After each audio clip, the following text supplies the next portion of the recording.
Sir ನಮಸ್ತೆ. ನಮಸ್ತೆ sir, ನಿಮ್ಮ ನಾನು ಹೆಸರು? ಅಶೋಕ್ ಅಂತ ಮಹಾರಾಷ್ಟ್ರ ಪುಣೆಲಿಂದ ಬಂದಿದ್ದೀನಿ.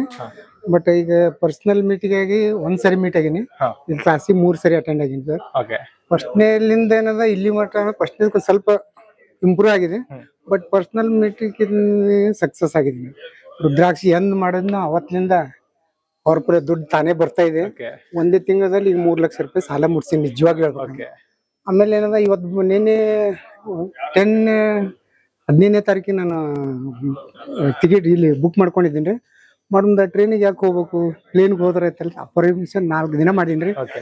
ಇವತ್ತು ನಿನ್ನೆ ಬೆಳಗ್ಗೆ ಏನದ, ಇವತ್ತು ಬೆಳಗ್ಗೆ ಟ್ರೈನ್ ಇದು ಪ್ಲೇನಿಗೆ ಬಂದೀನಿ. ಓಕೆ. ನಾಳೆಗೆ ಹೋಗೋ ಮುಂದು ಪ್ಲೇನಿಗೆ ಬುಕಿಂಗ್ ಮಾಡಿದ್ದೀರಾ? ಬುಕಿಂಗ್ ಮಾಡೀನಿ ಸರ್ 100%. ಆಮೇಲೆ ರುದ್ರಾಕ್ಷಿದಂಕರ್ ಇಷ್ಟು ಮಹತ್ವ ಅದಲ್ರಿ ಅದ್ರಾಗ. ಅಲ್ಲಿ ಏನ್ ಪರ್ಸನಲ್ ಮೀಟಿಂಗ್ ಬಂದಾಗ ನಾ ಮೊದಲೇ ತೊಗೊಂಡಿದ್ದೆ, ಅದು ದೇವ್ರ ಮುಂದೆ ಇಟ್ಬಿಟ್ಟಿದ್ದೆ. ಆದ್ಮೇಲೆ ಸರ್ ಪರ್ಸನಲ್ ಮೀಟಿಂಗ್ ಬಂದಾಗ ಏನದ, ಇದೊಂದು ಚಾನ್ಸ್ ನೋಡ್ಬಂದು ಸೋಮವಾರ ದಿನ ಮೀಟ್ ಆಗಿದ್ನಲ್ಲ, ಕ್ಲಾಸಿಗೆ ಬಂದಾಗ ಏನದ ರುದ್ರಾಕ್ಷಿ ಪವರ್ ನೋಡ್ಬೇಕಂತ ಸೋಮವಾರಲಿಂದನೇ ಇದು ಬೇರೆಲ್ಲಿ ಬಸ್ನಾಗ ಟ್ರೈನ್ ಮಾಡ್ದೇನ್ರಿ. ಮಾಡ್ಬೇಕು ಬೆಳಿಗ್ಗೆ ಮಂಗಳವಾರ ದಿವಸ 4ನೇ ತಾರೀಕಿಗೆ ಹಂಗೆ ಧ್ಯಾನ ಮಾಡ್ತಿದ್ದ, ಒಬ್ಬ 2 ಲಕ್ಷ ರೂಪಾಯಿ ಹಾಕಿ ಬಿಟ್ಟಿದ್ದೀನಿ. ಓಕೆ. ಅದು 2ನೇ ದಿವಸ ಮಾಡೀನ್ರಿ ನಾನು ರುದ್ರಾಕ್ಷಿದ ಜಪ ಮಾಡೋ ಮುಂದೆ 2 ಲಕ್ಷ ರೂಪಾಯಿ ಹಾಕಿದೇನ್ರಿ. ಮತ್ ನಾಳೆಗೆ ಒಂದ್ ಸ್ವಲ್ಪ ದುಡ್ಡು ಕೊಡೋದನ್ರಿ. ಅದೆಂದ ರುದ್ರಾಕ್ಷಿ ಜಪ ಮಾಡ್ತಾ ಇದೀನಿ ಅವತ್ತಿಂದ 100% ನನ್ನ ಲೈಫ್ ಚೇಂಜ್ ಇದೆ. ಓಕೆ ಸರ್, ನೀವು 4 ಕ್ಲಾಸ್ ಅಟೆಂಡ್ ಮಾಡಿದ್ದೀರಾ? 4 ಕ್ಲಾಸ್ ಈಗ 100 ಕೋಟಿ ಬುಕ್ ಮಾಡ್ಕೊಂಡು. ಸ್ಟಾರ್ಟಿಂಗ್ ನಿಮ್ ಲೈಫ್ ಹೇಗಿತ್ತು ಕ್ಲಾಸ್ ಅಟೆಂಡ್ ಮಾಡಿದ್ಮೇಲೆ?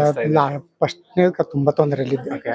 ಅಲ್ಲಿ ಇಲ್ಲಿ ಎಲ್ಲ ಆ ಗುರುಜಿ ದುಡ್ಡು ಕಂಡಪಟ್ಟು ಏನಿಲ್ಲ, ಮಿನಿಮಮ್ ನಿಮ್ ಮುಂದೆ ಹೇಳ್ಬೇಕಂದ್ರೆ ಲಕ್ಷಾನುಗಟ್ಲೆ ಹಾಳು ಮಾಡಿ ಓಕೆ. ಏನೂ ವರ್ಕೌಟ್ ಆಗಿ. ಆಮೇಲೆ ಯೂಟ್ಯೂಬ್ ನೋಡ್ತಾ ನೋಡ್ತಾ ನೋಡ್ತಾ ಇದು ಸರ್ ಅಂತಲ್ಲಿ ಯಾಕೆ ನಾವು ಇದಾಗಬಾರ್ದು, ಮೀಟ್ ಆಗಬಾರ್ದು ಅಂದ್ಕೇಸಿಂದ ಏನದ 2 ತಿಂಗಳ ತನಕ ಮೊದಲನೇ ಮಾಡ್ತಾ ಬರ್ತಿದ್ದೇನ್ರಿ. ಸ್ವಲ್ಪ ಆಗ್ಲಕತ್ತು, ಇಂಪ್ರೂವ್ ಆಗ್ಲಕತ್ತು. ಆಮೇಲೆ ಸರ್ ಡೈರೆಕ್ಟ್ ಆಗಿ ನಾನೇ ಇಲ್ಲಿ ಮೀಟ್ ಆಗ್ಬೇಕಂತ ಬುಕ್ ಮಾಡ್ಕೊಂಡು ನಾನೇ ಬಂದಿದ್ದಕ್ಕೆ ಪರ್ಸನಲ್ ಮೀಟಿಗೆ ಈಗ ಬಂದಿದ್ದಕ್ಕೂ 100% ವರ್ಕ್. ಬಟ್ 100 ಕೋಟಿಗೆ ಬಿಸ್ನೆಸ್ ಬುಕ್ ಮಾಡ್ಕೊಂಡು ಸರ 100 ಕೋಟಿ ಮಾಡೇ ಮಾಡ್ತೀನಿ ಸರ್. ನನಗೊಂದು ಉಪಾಯ ಹೇಳ್ಕೊಟ್ಟಿದ್ದಾರೆ. ಓಕೆ. ನಾ ಬಿಟ್ಟು ಕೇಸಿನ ಬೆಂಗಳೂರು ಬರಯ್ಯ, ನೀನು ದೊಡ್ಡ ಕೋಟ್ಯಾಧೀಶ ಇರತ್ತೆ, ಅದೊಂದು ನನ್ನ ಮನಸ್ಸಿನಾಗ ಐತಿ ಸರ. ಹೊಸ ವರ್ಷದ ಬರ್ಸ್ಕೊಂಡಿದ್ದಾರೆ ಅವರು. ಹೊಸ ವರ್ಷದಲ್ಲಿ ಬಂದು ಒಂದು ಬಿಸ್ನೆಸ್ ಮಾಡಿ ಸತ್ಯಲೋಕಕ್ಕೆ ಏನು ನಾ ಮಾಡ್ಬೇಕು ಅನ್ನೋದು ನಾನು ಮಾಡ್ತೀನಿ. Okay. Thank you sir. Okay sir. Thank you so much.